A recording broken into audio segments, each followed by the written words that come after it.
Hello and welcome. I'm Margaret Ann and happy Winter Solstice 2021.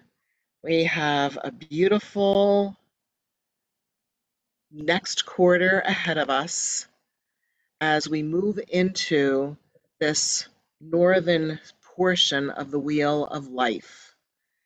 At this time, the sun has entered 0 degrees Capricorn.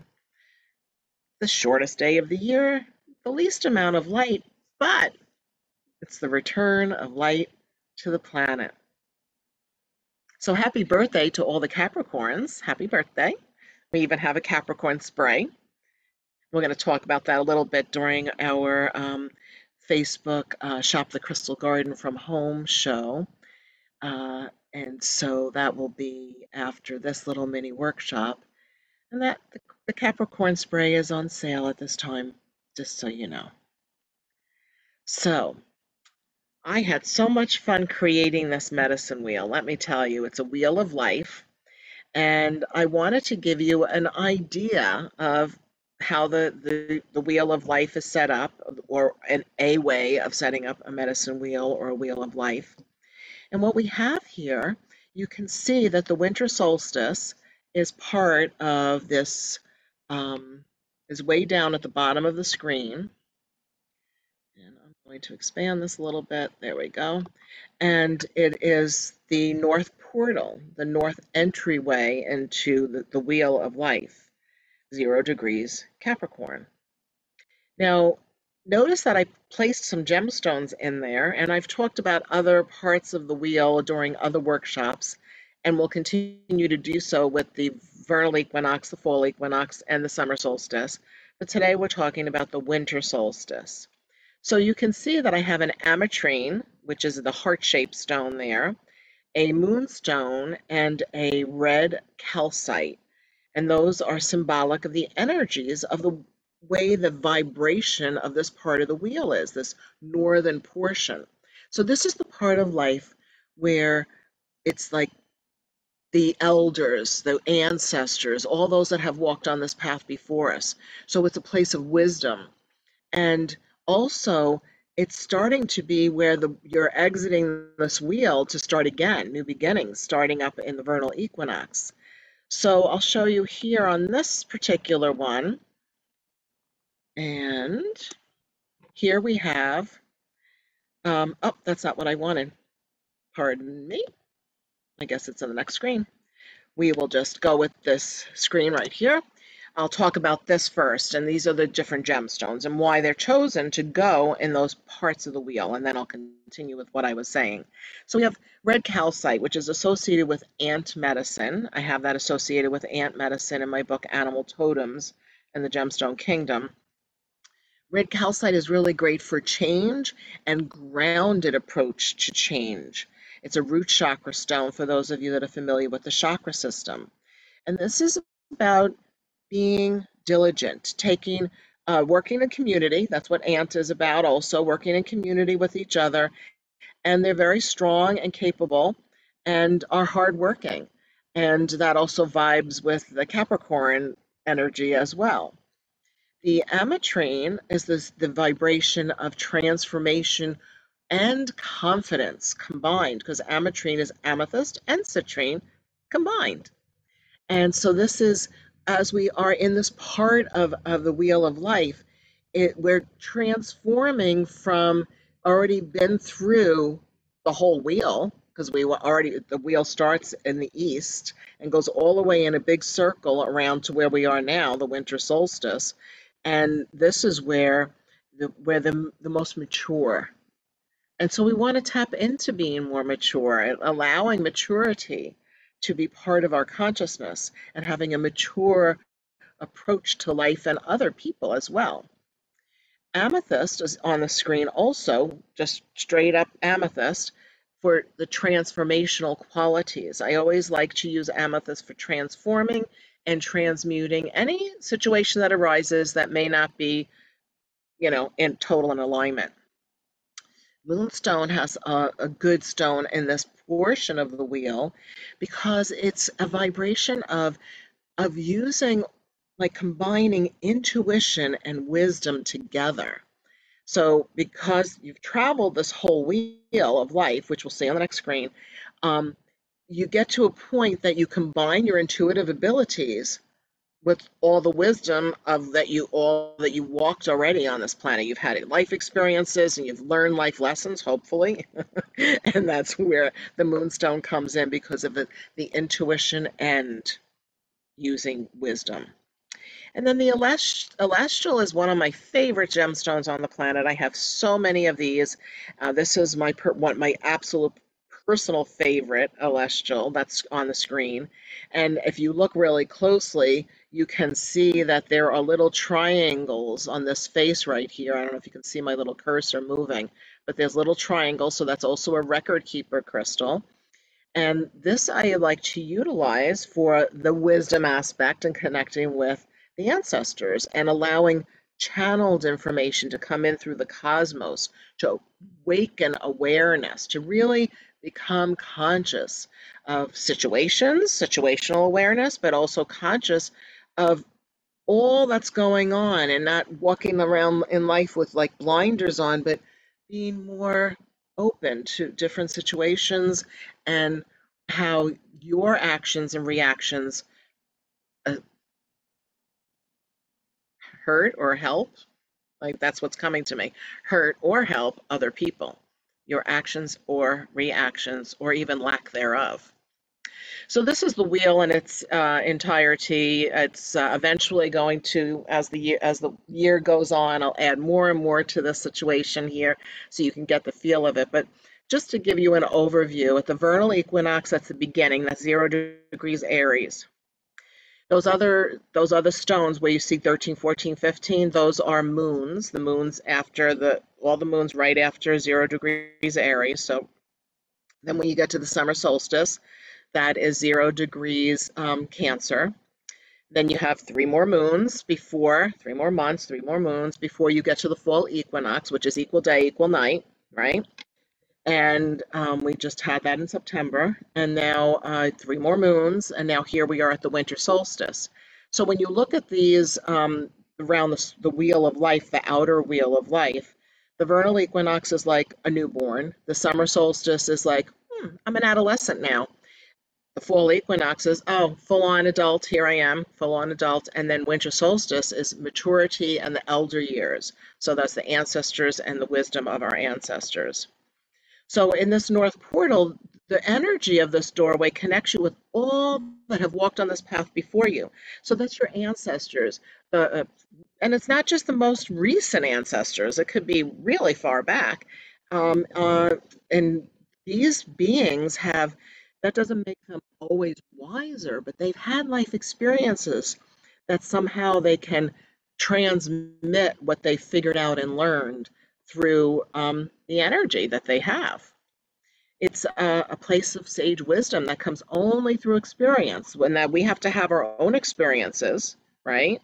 And then take those experiences and apply those teachings to our future, learning from the past and then using those teachings of what we perceive as mistakes, because in the moment it often feels like a mistake, but it really helps us to improve in the future and this moment.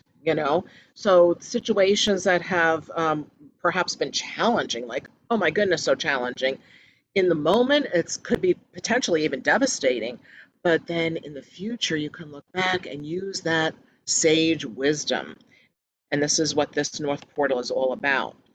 It's also the place where you go to allow inspiration to pour into your consciousness from master guides, from spirit teachers, and loved ones on the other side.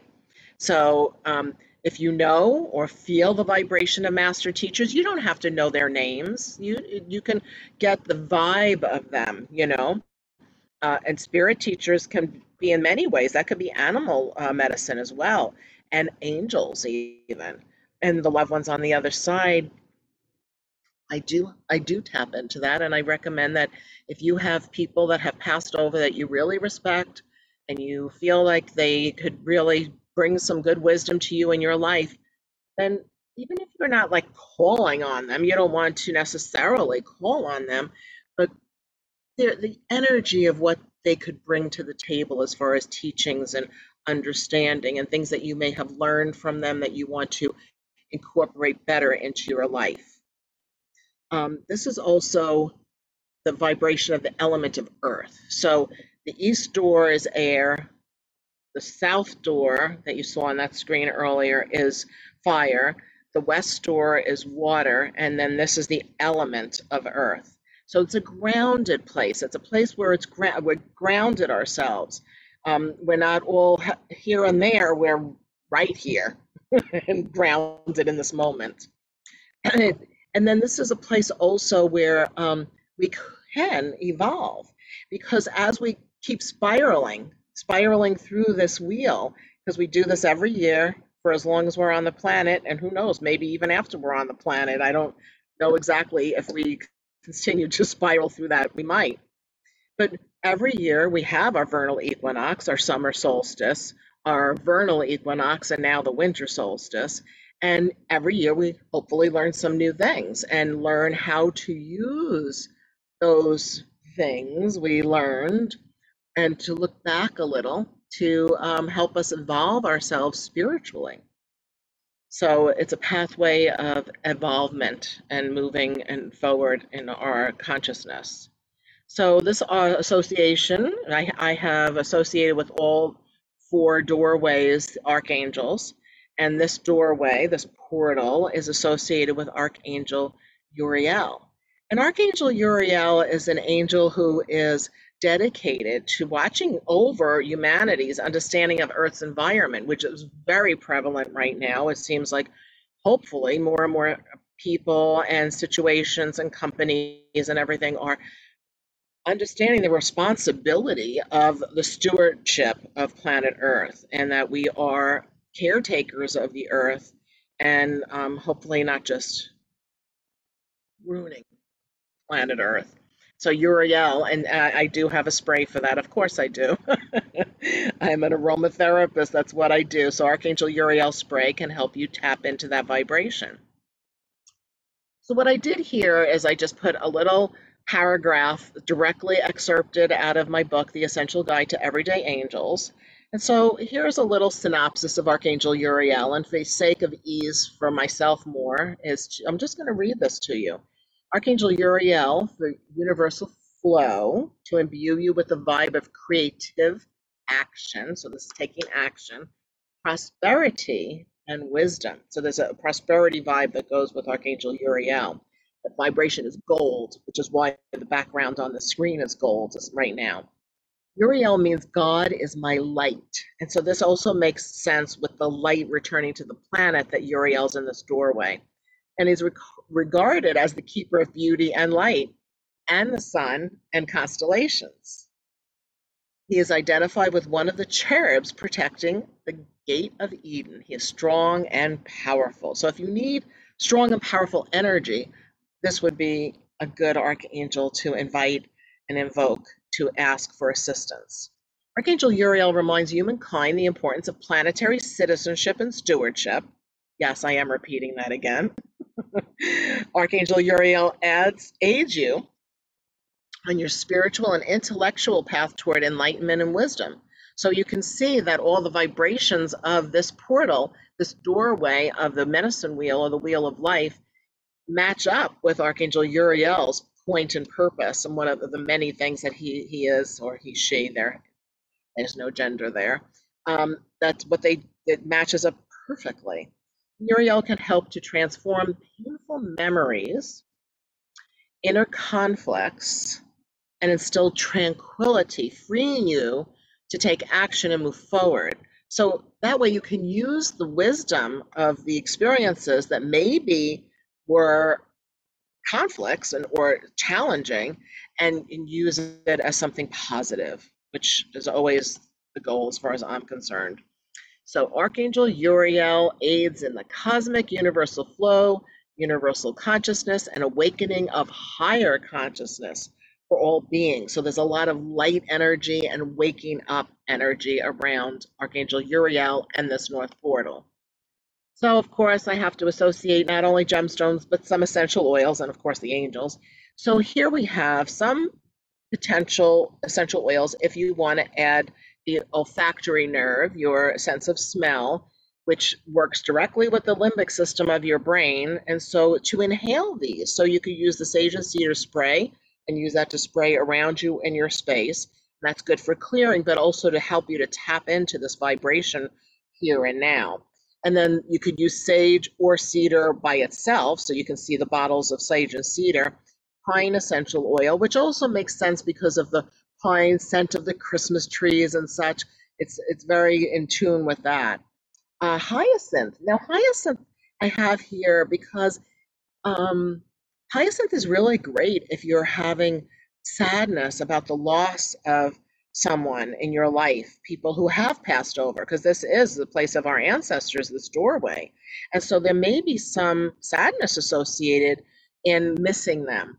And whether they just recently passed or whether they've passed quite a while ago, it doesn't matter. This hyacinth is a great essential oil to help with any type of grieving, or even if they haven't passed and maybe they're in the state of Alzheimer's, of dementia, or they've changed a lot and they're not the same person you once knew. That's a part of grieving too. I remember I grieved my dad once he had dementia because he wasn't the same dad I already knew, and so that was intense. So we started grieving him before he even left the planet. So some of you may be experiencing that now too. And lavender essential oil, because lavender's always good as far as I'm concerned. It's great for sleep, it's good for deep relaxation, it's good as an antiseptic or to keep antifungal, antibacterial, antibiotic, so many, many things. You can even put a dab onto your mask, although you don't want to fall asleep with it, but it would keep you calm if you're in a stressful situation. And then evergreen spray, which is a combination of various conifers, various, like I think I have some juniper in there, maybe there's some pine, sage. I can't remember the formula, but it's very evergreen, so that's a great for respiratory health, but also for freshening and bringing a connection with the northern portal, which is, if it was the time of year, it's obviously winter, right? Where it's the coldest and that's where there's the least sun. So we want to bring more good vibes there. So I am done with sharing with you about this beautiful festival of lights. There are so many traditions around the planet in regard to the lighting of candles and years gone by, and here in the Angel Room, which we've turned into a studio so we're now virtual with all of our events. We used to have classes in here, but now it's too small a space. It's not appropriate while we're still in the middle of a major pandemic. So we've turned it into a studio. But back in the day, I'll say, because here 33 years at the Crystal Garden, I had someone who would do events here. Her name was Linda Kanan. Some of you may remember her. And she would do the Festival of Lights every year, and we would tone and we would have a candle lighting ceremony. So everybody had a candle. And we worked with each one of the chakras. It was a very beautiful ceremony. And so it's time for bringing more light onto the planet. So you may want to consider lighting a candle. Remember, be safe with lighting candles. Don't leave it unattended. Be sure you don't leave it on when you're going to sleep or if you're getting sleepy. And you may want to light a candle for a few moments or for part of a day to signify the return of light on the planet. This beautiful vibration of the winter solstice. So I really want to thank you for watching. I always appreciate that you join in on these events. I love to share. And so here we have coming up, what is that on the other side? What is that question mark there? I think that's another deck. Yep, it's coming out in 2022. Not quite time to reveal the cover yet. I have to wait till it shows up on Amazon and then I can reveal the cover. But it will be fall of 2022, a new Oracle deck. Yes, the Gemstone Guardians and something. So keep tuned for that. So here you can see all my books. Hey, come join me next week if you want. I'll be doing a little something on out with the old and in with the new, hopefully inspiring you for how to let go of the past and how to bring the future in with positivity and joy. Let you know that it's always on YouTube. So if you want to rewatch anything that I've shared with you, or if you know somebody that might benefit, like you thought of somebody, oh, I wish so and so watched this, let them know. Just go to youtube.com/Margaret Ann Lembo, or type in the word YouTube and Margaret Ann Lembo in your Google search, and it will come right up for my channel. All right. I hope to see you next week, 5:45 Eastern Time. And hey, stay and come up, meet us on Facebook on the Crystal Garden Facebook page for our Shop the Crystal Garden from Home. We joke it's like our the Crystal Garden QVC type show, and we have so much fun. We laugh a lot. So, and everybody's so friendly and loving. All right. May your days be filled with blessings and love. And may the angels light your path. Thank you so much for watching. Happy solstice.